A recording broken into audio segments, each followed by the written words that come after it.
ভাবুন একবার, বাংলাদেশের সবচেয়ে পাওয়ারফুল দুই হিটার থাকবেন একই দলে।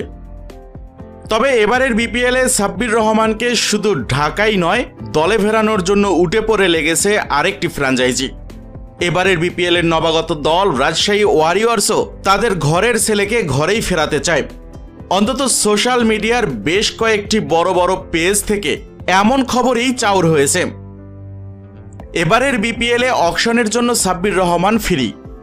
সেই সাথে এবারের বিপিএলে প্লেয়ারদের ভাগ্য প্লেয়ার্স ড্রাফটে নয়, নিলামে হাতুড়ির বাড়িতেই নির্ধারিত হবে। তাই যে কোনো সময় যে কোনো দলেই সাব্বির রহমানের জন্য লড়াই করতে পারে।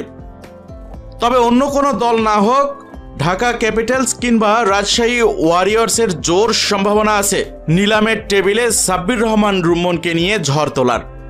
কেননা শাকিব খান নিজের মুখেই বলেছিলেন, যতদিন ঢাকা তার হাতে থাকবে সাব্বির রহমান রুম্মন তার দলে খেলবেন। আর সেখান থেকেই ভরসা করা যায় যে এবারও সাব্বির রহমান রুম্মনকে চাইবে ঢাকা ক্যাপিটালস।